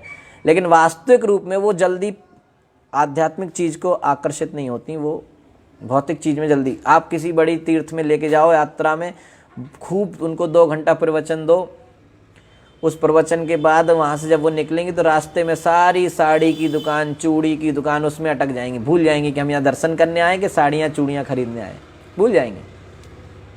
वो वही घर गृहस्थी और कपड़ा साज सामान इसमें ही बिजी हो जाती हैं, भूल जाती हैं पूरी कथा, है कि नहीं। तो एक भक्त की बात बताएं, वो भक्त बन गए, वो माता जी विदेश में रहते हुए भक्त बने। तो भारत के एक भक्त से बात हुई कि हम आएंगे, हमें पता ही नहीं था वृंदावन की महिमा, मायापुर की महिमा, तो हम वृंदावन घूमने आएंगे। कहाँ से? विदेश से आएंगे। क्यों? क्योंकि अब हमें पता चला है कि वृंदावन बहुत महान है, भक्ति में जुड़ने के बाद हम वृंदावन घूमने आएंगे। तो वृंदावन वाले माता जी बोली कि हाँ आइए, आप घूमने आइए। 2 मिनट उनकी भक्ति की बात हुई, उसके बाद बस टॉपिक चेंज हो गया। बोले वृंदावन में ये लहंगा मिलता है, इस तरह की चूड़ियाँ मिलती हैं, ये सब हम खरीदेंगे, बढ़िया रहेगा। कॉन्सेप्ट ही चेंज हो गया। बोले वहाँ से विदेश से वृंदावन आएंगे लहंगा खरीदने, बस हो गया। भूल गए कि उद्देश्य क्या था। तो प्रभुपाद जी कहते हैं कि साधारणतया स्त्रियां जो हैं वो भौतिक सुख भोगना चाहती हैं, इसलिए कभी कभी उनको थोड़ा कम अल्पज्ञानी कहा जाता है, क्योंकि वो ज़्यादातर समय भौतिक सुख सुविधाओं के पीछे उन्मुख रहती हैं। तो माता देवहूति को यहाँ पश्चाताप हो रहा है कि उनके पति ने उसे सर्वश्रेष्ठ भौतिक सुख प्रदान किया, किंतु उसे पता नहीं चल पाया कि वे आत्मबोध में इतने ऊपर उठे हुए थे। वो भौतिक सुख सुविधा टॉप मोस्ट दे सकते थे, ये तो वो समझी, लेकिन वो उन्हें कृष्ण भक्ति भी दे सकते थे, ये वो नहीं समझ पाई। तो कहती हैं कि यद्यपि वो अपने पति की महिमा को नहीं समझ पाई, किंतु फिर भी उनकी शरण में होने के कारण उन्हें भौतिक बंधन से मुक्त होना चाहिए। बोले चाहे कुछ भी हो, मैं आपकी महानता को समझी या नहीं समझी, पर मैं आपकी शरण में हूं कि नहीं, आपकी पत्नी हूं कि नहीं, आपकी सेवा करी है कि नहीं करी, बस इसी वजह से मेरा भौतिक बंधन कटना चाहिए, मुझे मुक्ति मिलनी चाहिए। अब भले मैं आप इतने बड़े भक्त हैं, मैं ये समझी हूँ चाहे ना समझी हूँ, लेकिन मैं आपकी सेवा करी है भाई, ठीक है। तो भगवान श्री चैतन्य चरितामृत में ऐसा वर्णन आता है कि एक कृष्ण भक्त की संगति बहुत इम्पोर्टेंट है, बड़ा महत्वपूर्ण है। तो साधु की संगति इतनी महत्वपूर्ण है कि कोई भले ही कोई ज्ञान से सर्वथा हीन क्यों ना हो, लेकिन महान साधु पुरुष की संगति मात्र से वह तुरंत आध्यात्मिक जीवन में आगे बढ़ जाता है। अगर साधु की संगति मिल जाए तो बिल्कुल ही मूर्ख व्यक्ति भी भक्ति में आगे बढ़ सकता है। तो एक स्त्री के रूप में माता देवहूति पत्नी बनकर कर्दम मुनि से अपने इंद्रिय सुख तथा अन्य सुविधाओं के लिए आसक्त थीं, भौतिक चीज़ों के लिए उनसे जुड़ी थीं, आसक्त थीं, किंतु वास्तव में उन्हें एक महान पुरुष का सानिध्य प्राप्त होता। वो तो भौतिक सुख के लिए उनसे जुड़ रही थीं, लेकिन वास्तव में वो व्यक्ति तो बहुत ही महान था, कृष्ण भक्त था। तो अब उन्हें इस बात का ज्ञान हुआ, इसलिए वो अपने महान पति की संगति का लाभ उठाना चाह रही थी, क्योंकि भक्त का संग अगर मिल रहा है तो उसका लाभ उठाना चाहिए, उनसे कृष्ण कथा सुननी चाहिए, ज्ञान प्राप्त करना चाहिए, उनकी सेवा करनी चाहिए, ताकि जितना समय मिले संगति उतने में ज़्यादा से ज़्यादा फायदा लिया जा सके, है कि नहीं। तो इंद्रिय तृप्ति हेतु संगति तो भौतिक बंधन में बांधने का रास्ता है, लेकिन जब वही संगति किसी साधु पुरुष से की जाती है तो भले ही वो अनजाने में क्यों न की जाए, पर वो मुक्ति के मार्ग पर ले जाने वाली होती है। भले ही कोई व्यक्ति की संगति हम करें और हमें पता ना हो कि वो इतना बड़ा साधु है, लेकिन फिर भी वो अनजाने में की हुई संगति भी हमें मुक्ति के रास्ते पे ले जाएगी। लेकिन अगर हमने भौतिक सुख के लिए किसी से संगति करी है तो वो हमें बंधन का मार्ग बनेगी, हमें इस संसार में बांधेगी। तो साधु पुरुष से चाहे जिस रूप में संगति की जाए, फल वही मिलता है। जैसे भगवान श्री कृष्ण अनेक लोगों से मिले, तो कुछ लोग उन्हें अपना शत्रु मानते थे, कुछ उन्हें अपना मित्र मानते थे, कुछ इंद्रिय तृप्ति के साधन के रूप में उन्हें समझते थे।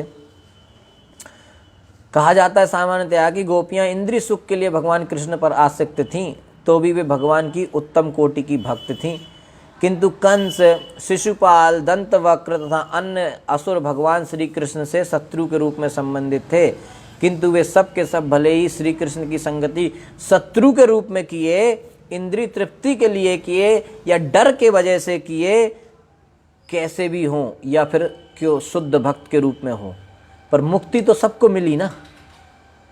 तो ये है प्रभाव। तो भगवान की संगति का ये परिणाम होता है कि यदि कोई नहीं भी जानता कि वो भगवान है या कौन है, तब भी उनको परिणाम मिलता है।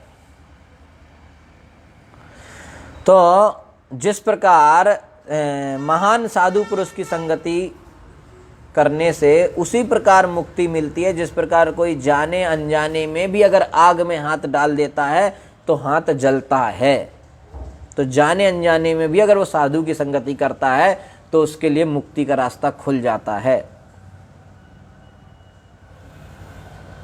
तो देवती ने इस बात को, अपनी कृतज्ञता को प्रकट किया कि वो कर्दम मुनि से इंद्रिय तृप्ति के लिए संगति कर रही थीं, लेकिन चूंकि कर्दम मुनि इतने महान भक्त थे कृष्ण के, तो उन्हें विश्वास था कि उनको मुक्ति तो मिल ही जाएगी, आशीर्वाद तो मिल ही जाएगा, क्योंकि उन्हें पता चल गया कि ये व्यक्ति इतना महान कृष्ण भक्त है।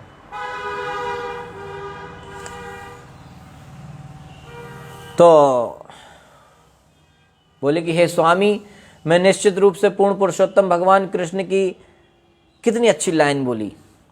इससे पहले कहते हैं कि जिस पुरुष के कर्म से ना तो उसके धार्मिक जीवन का उत्कर्ष होता है, ना उसके धार्मिक विधि विधानों से उसे वैराग्य प्राप्त होता है, और वैराग्य प्राप्त पुरुष यदि पूर्ण पुरुषोत्तम भगवान की भक्ति को प्राप्त नहीं करता तो उसे जीवित होते हुए मृत मानना चाहिए। बेसिकली अगर वो कृष्ण भक्त नहीं है तो जिंदा रह के भी मरा हुआ है, भले वो कितना बड़ा बैरागी हो, कुछ भी हो, कृष्ण की भक्ति नहीं कर रहा तो वो मृत है, मरा हुआ है। इसके बाद बड़ी सुंदर लाइन बोली, साहम भगवतो नूनम वंचिता मायया दृढ़म यत्वाम विमुक्ति इदम प्राप्य न मुमुक्षये बंधनात्। बोली कि मायायाम दृढ़म, साहम भगवतो नूनम वंचिता मायायाम दृढ़म, आपकी माया, कृष्ण की माया से मैं ठग ली गई हूं, कृष्ण की माया ने मुझे ठग लिया है। हे स्वामी, मैं निश्चित रूप से पूर्ण पुरुषोत्तम भगवान श्री कृष्ण की माया के द्वारा ठग ली गई हूं, चीटिंग हो गई मेरे साथ। अब समझ में आया कि मेरे साथ इतनी बड़ी चीटिंग हो गई। हम लोगों को सोचने वाली बात है कि ऐसा न तो नहीं कि हमारे साथ भी चीटिंग हो रही हो, मौका मिल रहा हो कृष्ण भक्त बनने का, भगवान की प्राप्ति करने का, और हम उसको भौतिक सुख सुविधाओं में फंस के वो मौका छोड़ रहे हैं। ऐसा तो नहीं कि माया हमारे साथ चीटिंग कर रही हो। यही वो कह रही हैं कि मैं भगवान की माया से ठग ली गई हूँ। क्यों? क्योंकि भौतिक बंधन से मुक्ति दिलाने वाली आपकी संगति में रह के भी मैंने मुक्ति की चाहत नहीं की, मैंने ये मांग लिया घर गाड़ी बंगला। आपकी संगति जो मुझे कृष्ण के चरण प्राप्त करा सकती थी, उसके मेरे पास है वो संगति, हमेशा आप मेरे पास थे, मैं चाह के भी वो नहीं ले पाई, और मैंने आपसे क्या मांग लिया? घर गाड़ी बंगला है। मैं तो ठग ली गई, मेरे साथ तो बहुत गलत हुआ, मैं तो समझी नहीं कि कृष्ण की माया ने मुझे ठग लिया। तो इस तरीके से भगवान श्री विष्णु के वचनों को स्मरण करते हुए कर्दम मुनि ने जो माता देवती इस तरीके से उनसे बातें करने लगीं और आगे बोली कि, तो कर्दम मुनि ने आगे उनसे बोला, कर्दम मुनि ने माता देवती से बोला कि हे राजकुमारी, तुम अपने आप से निराश न हो, तुम निसंदेह प्रशंसनीय हो। अविनाशी पूर्ण पुरुषोत्तम भगवान शीघ्र ही पुत्र रूप में तुम्हारे गर्भ में प्रवेश करेंगे। माँ खिदो राजपुत्री इत्थमात्मानं प्रत्यनिंदिते भगवांस्ताक्षरो गर्भम दूरात्म संप्रपत्सये। आपके गर्भ में स्वयं भगवान पुत्र के रूप में आएंगे। कितनी बड़ी बात है। उन्होंने अपनी पत्नी को ये सोच के कि वो कितनी अभागी है, कितना उसका दुर्भाग्य रहा। मतलब देखिए, इतना बड़ा महल मिला जिसे, इतने जगह घूमने को मिला, इतना सुख सुविधा मिला, वो व्यक्ति वास्तव में बाद में ये सोच रहा है कि वो अभागा है, दुर्भाग्यशाली था, ठग लिया गया। देवती क्या, इतना सब सुख सुविधा मिल जाने के बाद भी देवती को क्या लग रहा कि मैं तो ठग ली गई। क्यों? क्योंकि ये तो इस जीवन में खत्म हो जाएगा, मुझे परमानेंट चीज तो मिली नहीं। परमानेंट चीज मिल सकती थी, क्यों? मेरा पति इतना महान कृष्ण भक्त है, मुझे कृष्ण भक्ति मिल सकती थी, मुझे भगवान की प्राप्ति हो सकती थी, लेकिन मैंने तो गड़बड़ कर दिया, कितना बड़ा दुर्भाग्य है। तो कर्दम मुनि ये सोच के कि उनकी पत्नी कितनी अभागी है, उसको उन्होंने कहा कि तुम दुखी मत हो, टेंशन मत लो, क्यों? क्योंकि पूर्ण पुरुषोत्तम भगवान श्री कृष्ण आपके गर्भ से पुत्र रूप में प्रकट होंगे।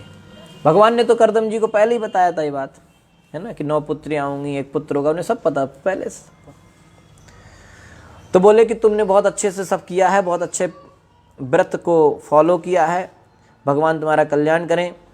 अब तुम ईश्वर की पूजा अत्यंत श्रद्धा, संयम, नियम, तप अपने धन के दान द्वारा करो। संयम, श्रद्धा, नियम, तप और अपना धन जो है उसको दान करो। इस तरीके से आप ईश्वर की सेवा करिए।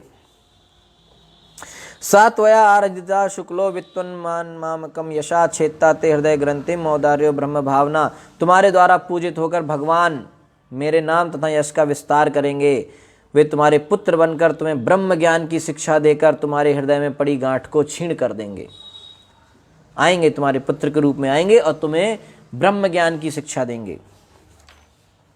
तो मैत्रेय जी कहते हैं कि देवहूति के हृदय में अपने पति श्री कर्दम मुनि के आदेश के प्रति अत्यंत श्रद्धा और सम्मान था, क्योंकि वे ब्रह्मांड में जीवों को उत्पन्न करने वाले प्रजापतियों में से एक थे। तो हे मुनि, इस प्रकार वो ब्रह्मांड के स्वामी और प्रत्येक के हृदय में निवास करने वाले पूर्ण पुरुषोत्तम भगवान की पूजा करने लगी। अनेक वर्षों तक उन्होंने भगवान मधुसूदन का पूजा किया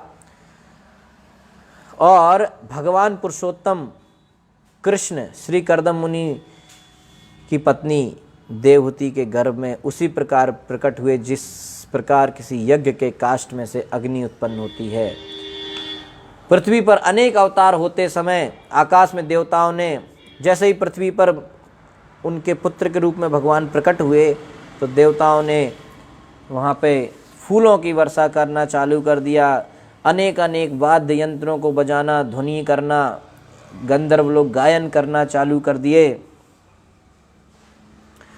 तो इस तरीके से श्री भगवान के प्राकट्य के समय आकाश में मुक्त रूप से विचरण करने वाले देवता भी प्रसन्न थे, फूलों की वर्षा कर रहे थे। सभी दिशाएं, सागर, सबके मन अत्यंत प्रसन्न हुए। सर्वप्रथम सृजित जीव ब्रह्मा, मरीचि तथा अन्य मुनियों के साथ श्री कर्दम मुनि के आश्रम में सब लोग आ गए। और जो वहाँ पे सरस्वती नदी किनारे जहाँ उनका आश्रम था वहाँ पे ब्रह्मा जी आ गए और भी ऋषि सब लोग आए। तो इस तरीके से सबने वहाँ पे उनको बधाइयाँ दी। किसको? कर्दम मुनि को, कि उनके पुत्र के रूप में स्वयं भगवान आए। और ब्रह्मा जी ने स्वयं आके कर्दम मुनि और माता देवहूति की तारीफ़ें करी, उनका गुणगान किया और कपिल देव के भविष्य के बारे में भी बताया कि उनकी क्रियाएं क्या होंगी भविष्य में। और उसके बाद ब्रह्मा जी वहाँ से चले गए और जो इनकी 9 पुत्रियां थीं उनका विवाह हुआ। 9 पुत्रियों के नाम थे कला, अनुसुईया, श्रद्धा, हविर्भु, गति, क्रिया, ख्याति, अरुंधति और शांति। कला की शादी मरीचि से, अनुसुईया की शादी अत्रि से, श्रद्धा की शादी अंगिरा ऋषि से, हविर्भु की शादी पुलस्त ऋषि से, गति की शादी पुलहा ऋषि से, क्रिया की शादी क्रतु से, ख्याति की शादी भृगु से और अरुंधति की शादी वशिष्ठ के साथ और शांति की शादी अथर्वा मुनि के साथ हुई। इस तरह से उनके पुत्रियों की शादियां हुई और ब्रह्मा जी उसके बाद वहाँ से चले गए। तो कर्दम मुनि, और यहाँ पे एक वर्णन आता है कि वहाँ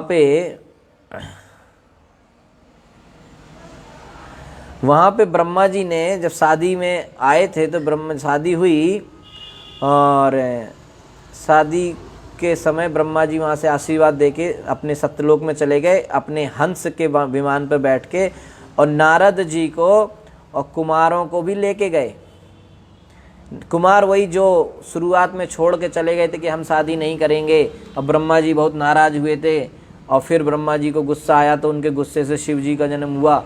तो वही कुमार जो ब्रह्मा जी को नाराज़ करके चले गए थे कि हम शादी नहीं करेंगे, तो अभी तो ब्रह्मचारी हैं, वो नैष्ठिक ब्रह्मचारी हैं, नारद जी भी हैं। तो शादी का माहौल जब बनने लगा, 9 लड़कियों की शादी होनी थी। शादी ब्याह का माहौल होता है, खूब पटाखे वटाखे, आतिशबाजियाँ खूब होती हैं, बढ़िया लोग प्रसन्न होते हैं, डीजे वीजे बजता है। और जिसकी शादी होती है उसको भी खूब सम्मान मिलता है, ऊपर गद्दी पे आसन पे बैठा रहता है, माला, हर व्यक्ति उसको माला चढ़ाता है, फूल चढ़ाता है, सब उसी की फ़ोटो ले रहे होते हैं, उसके साथ सेल्फी ले रहे होते हैं, है कि नहीं। जो लड़का लड़की बैठे, दूल्हा दुल्हन बैठे रहते हैं, उनका कितना सम्मान होता है उस एक दिन, क्योंकि उसके बाद तो होना नहीं फिर, है कि नहीं। तो उस दिन उसको फुल घोड़े पे बिठाएंगे, उसके सामने सब नाचेंगे, सब उसको जो खाना है वो मिलेगा। उसके लिए अलग से एक गाड़ी चलती है, आगे पीछे गाड़ी पे फूल सजे रहते हैं, अरे वाह, बैंड बाजा उसके लिए बज रहा होता है, वाह वाह वाह। तो जो ब्रह्मचारी आदमी होता है, जिसने शादी ना करने का वचन लिया हुआ है, उसको वहाँ नहीं जाना चाहिए। वहाँ जाएगा, ये सब देखेगा, हो सकता है उसका मन बदल जाए। तो इसलिए नारद जी को और कुमारों को ब्रह्मा जी खुद बोले कि तुम चलो हमारे साथ, हो गया, शादी होती रहेगी, तुम निकलो यहाँ से। तो अपने साथ लेके चले गए। तो वास्तव में वहाँ पे अगर ब्रह्मा जी नाराज हुए थे कुमारों के ब्रह्मचर्य ले लेने से, लेकिन अब वो समझ गए थे कि हाँ, मेरे बेचों ने, मेरे लड़कों ने ब्रह्मचर्य लेके अच्छा करा, शादी नहीं करी तो अच्छा करा। तभी तो आज उनके ब्रह्मचर्य को बचाने के लिए ब्रह्मा जी बोले कि हाँ तुम चलो, यहाँ मत रुको, शादी के चक्कर में कहीं ना मन वो, चलो यहाँ से। तो अपने साथ बिठा के ले गए।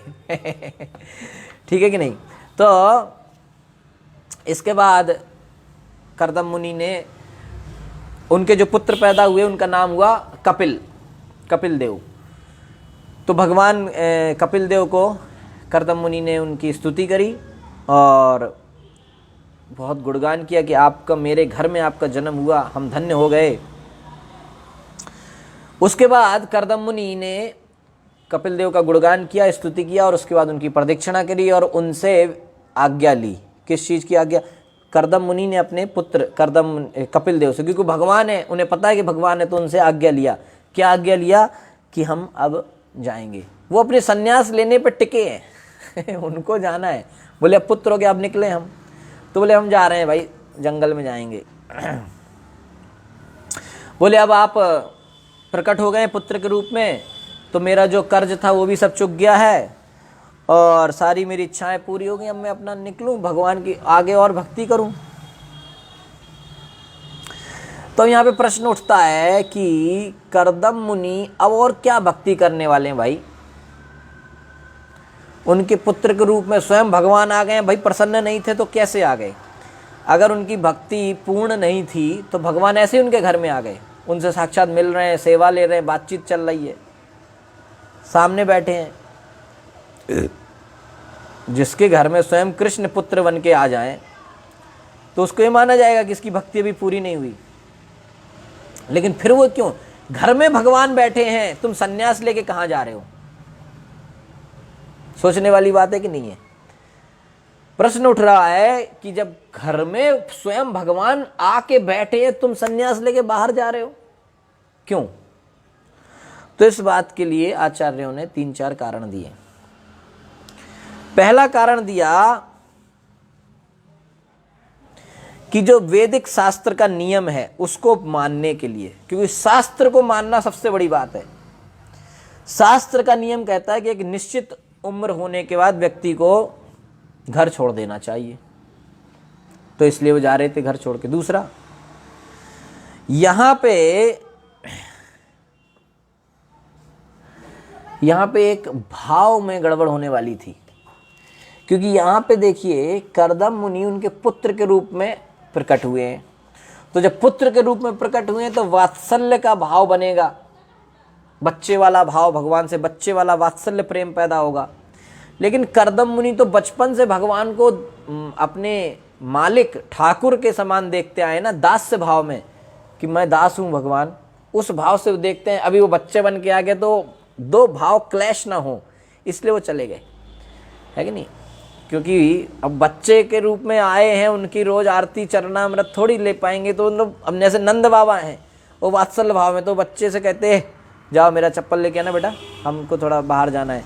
तो कृष्ण जाते वहाँ चप्पल लेने, अरे इतनी भारी चप्पल है, उसको सिर में रख के कैसे भी करके बेचारे मेहनत से लाते हैं। एक दिन नंद बाबा ने कृष्ण से कहा कि जाओ मेरा शॉल लेके आओ, है। तो उनका जो शॉल था वो इतना भारी था कि कृष्ण उसको ऐसे पकड़े एक कोना यूं और खींच खींच के ला रहे हैं। ये वात्सल्य भाव है। माता यशोदा